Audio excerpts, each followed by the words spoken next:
Hi there. Welcome again to another episode of Inspiring Women in Travel Asia. I'm your host today, Sumi Suryan, Senior Advisor of Phuket Hotels Association. Today is an exciting day. We have an episode, a very exciting interview with Alexa Pham. She is the founder and also operator of Chai Lai Orchid based in Chiang Mai. Hello, Alexa. Welcome to the show. Hello, good morning. How are you today? Good.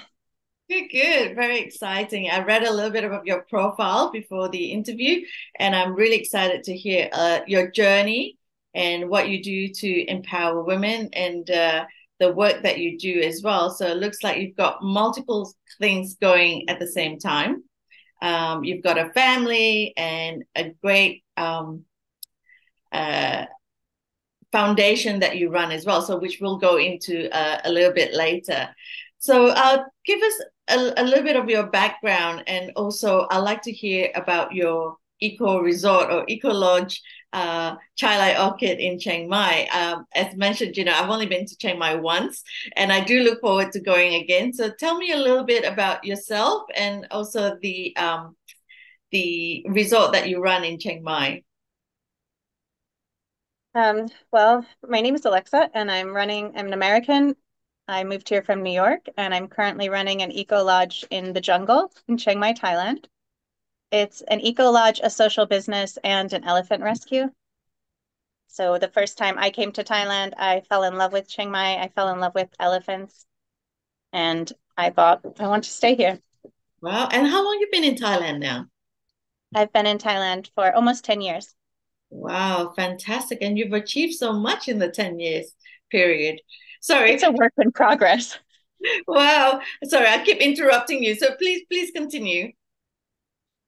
Yeah, I came here because I wanted to start a social business to empower at-risk girls and women, and I thought it would be good because there's a lot of tourism in Thailand, and we could give girls and women the opportunity to learn English, to learn job skills for hospitality, and just broaden their horizons. Right. So you're from New York. So before moving to Thailand, is that where you were based? Yes, in New York City, where we don't even have trees. So for me, this is a big upgrade. Wow, that's a big change. So and why Chiang Mai and Thailand? Like what drove you to that decision? It wasn't really planned. I think it happened by accident, but I just fell in love with Chiang Mai.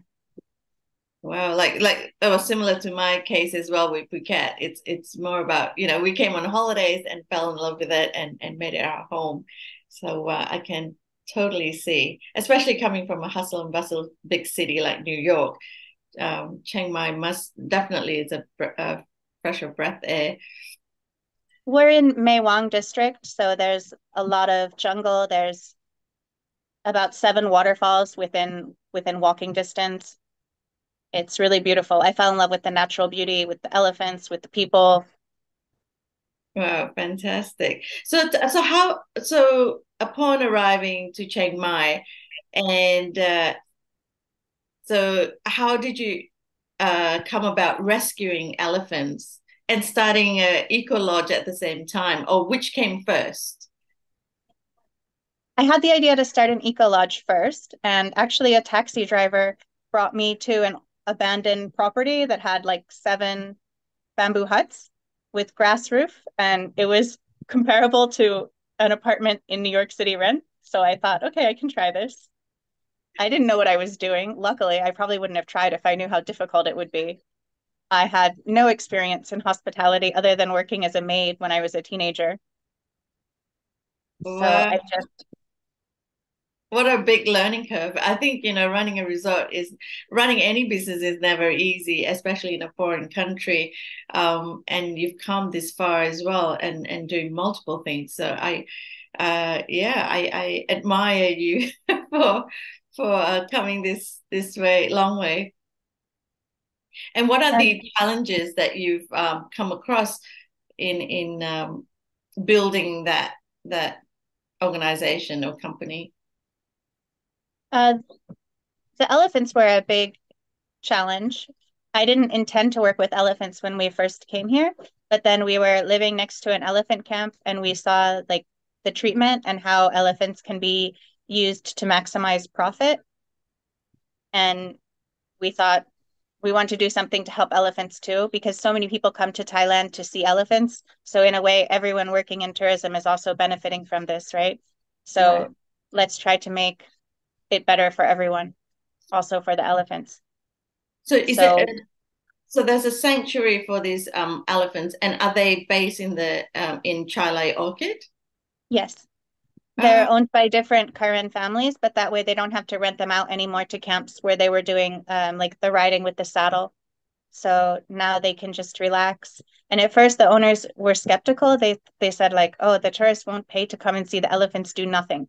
I said, "Yes, they will. We'll give them elephant room service, an elephant wake up call." And they're like, "What are you talking about?" as in like So living among the elephants. yeah, so every morning we Natural. ask the guests what time they want wake up call, and we bring them a basket of bananas and their breakfast to their bungalow, and then the elephants will go wherever the bananas are, of course. So they come and have breakfast together with you, and Wow, people it's like a it. very different yeah, very different accommodation style, different experience as well. So how many elephants do you have now on site? 13 elephants. Wow, goodness. Wow. Yeah, And that's a lot.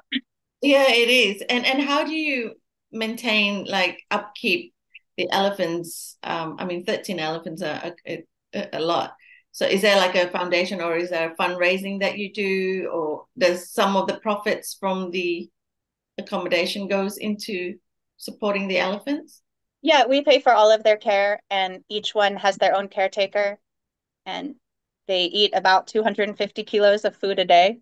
So even it's a lot of work. Even the people that you don't see here behind the scenes, there's always someone that's planting the grass, cutting the grass, filling it in a truck, and then bringing it back. A lot of work to take care of an elephant. Yeah, it is. It's quite a load. And also yeah, having resources to care for them. Um, wow. And would you They're like big continue to go? toddlers. Sorry? They're kind of like big toddlers wandering around the resort. So they really often cause a problem. Like they can be really naughty. They'll dig under the ground and because they can hear the water in the water pipes and pull up the water pipes. Oh, wow.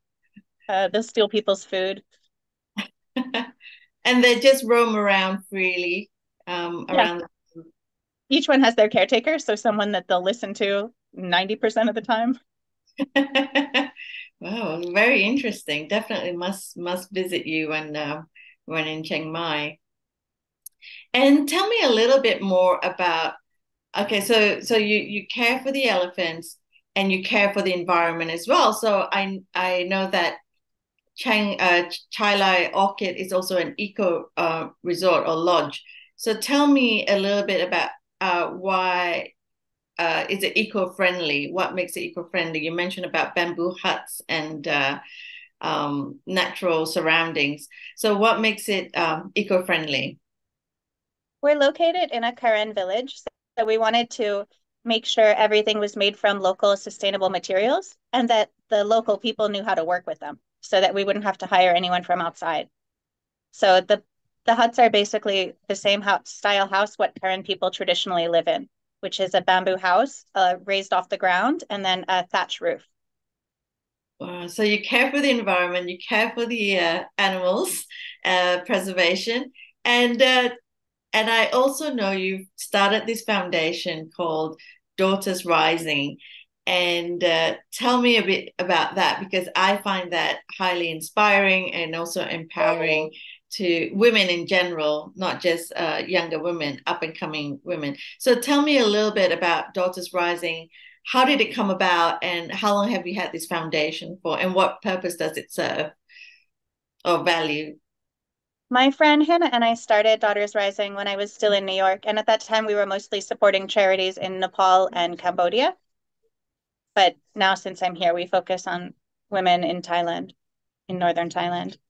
Daughters Rising is an empowerment organization. So we try to identify women who might be at risk of different kinds of exploitation and empower them. We have workshops here in the village where women can learn about things like gender equality, domestic violence, women's rights, children's rights. And then we also have a scholarship program for university students and a girls' dorm for kids here in the village. And how long have this foundation been going on for? It's amazing the work that you do. And how many have you have gone through the system or the foundation, Daughters Rising? Um, the numbers of uh, people that have gone through the training and also workshops. Do you have like a rough estimate number? We can usually train 20 women a year, and it's really amazing because they're coming from villages that may not have electricity. They've never stayed in a hotel before. So we bring them to the city to experience what it's like to eat in a restaurant, what service is like, and then they can bring all of these things back and practice on the guests here. Well, and language of conduct is in English or Thai? Uh, English and Karen. Right. Okay, fantastic. Yeah, and then we have in the past we could only support about 10 students per year, but after um, we were able to grow a lot in the last 2 years. And this year we had 260 applicants for scholarships, and we were able to support 41 new students. And they get a full scholarship for a 4-year degree at an international program in Thailand. Well, anywhere in Thailand? Yeah, we have students in Bangkok, in Chiang Mai, in Chiang Rai, and all of the students that we've supported are ethnic minorities from the refugee camps. Right. And how So do they apply for this scholarship? I mean, do you go to each, what's your reach out program?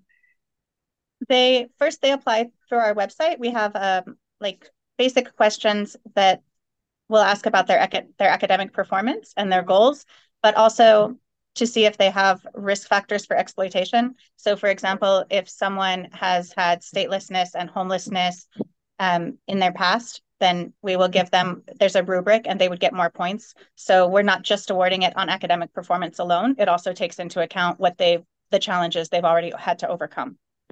Okay. And what's your website again? Daughtersrising.org.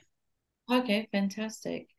And then Daughter, after that, there's in-person interviews. We go to Mesot, Bangkok, and then we have to choose. And it's really difficult because they all deserve it.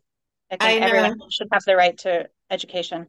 Yeah, we do a very similar program with the Phuket Hotels Association as well, but our training and our education scholarships are very targeted to hospitality students and underprivileged students as well. So, and it's a very difficult process because everyone's very deserving of it, but we've got very limited resources, so we can only allocate an X amount of funds to go towards their scholarships. So I can understand your dilemma. Um, yeah, and you know they often say with the work we do and what we carry out as an individual, has a trigger as in to what makes you value certain things in life. So I can see that you care about the environment, you care about an animal and also uh, conservation in general, and also women. And so, what is the I guess driving force in driving these initiatives and efforts for the community and also for yourself? I don't know. I think if you love something, you want to protect it. And for me, the environment is really important. And I don't know, I think it's the greatest luxury we have Right. is nature. And you've always been passionate about the environment and animals and also Yeah, but I've learned so much more living with current people here. So we have, for example, we started after COVID, we started offering different types of treks because during COVID, when everything was closed down, I saw Americans on TV like running and fighting in the grocery stores. And it was such a different vibe to here. because everyone was like, yeah, we don't need grocery stores. We can get fish from the river. You can pick these leaves. You can get these kind of roots and these mushrooms from the forest. Everyone is so sustainable that Right. there was no panic. So now we offer like Karen wisdom in treks where you can go and learn the indigenous wisdom about the forest and how to live with a very little impact. And we Wow. offer it to guests. So it's also a great way for the local men to have jobs in hospitality. Yeah, definitely. And one of the things you mentioned as well before our interview is gender equality. So with daughters rising, how do you see, how do you um, how do you feel the gap, that in terms of, so there's training, you skill them up with uh, uh, education. And do you provide training? So you mentioned training as well. So would this be with hospitality around the country, or is that through Chai Lai Orchid? Yep, they come here and they will learn how to work in reception, to do some accounting, to work in the cafe, housekeeping, and kitchen. Wow, that's really great what you're doing for the community. Will you look at expanding this to other destinations in Thailand? Maybe, hopefully, someday there will be a chai lai on the beach. Yeah, definitely. It's much needed everywhere. I think you're doing really great work, and you're doing so many things as well. So it's such an inspiration. So I just bring our interview to a closing as well, and I just wanted to find out. I guess my last question for you would be, what's your inspiration, or who inspires you? Who's your inspiration to do what you're doing today? I think the women and girls that we serve are my inspiration. They're so strong, so resilient. We can do anything. I've seen how much they can overcome. Right. And yeah, it's really amazing to get to see our students going full circle and graduating. Wow. I know that's very rewarding. And you kind of look back and go, wow, everything it's like, it's worth the journey, the blood, sweat, and tears. Because I know the process is not easy, and some paths and journey are longer than others. Yeah, So yeah, well done. And but it's worth it. yes, definitely. So do you have any new initiatives in the pipeline? Anything you're looking at doing in the near future? We're thinking about expanding into like a retreat space. Wow.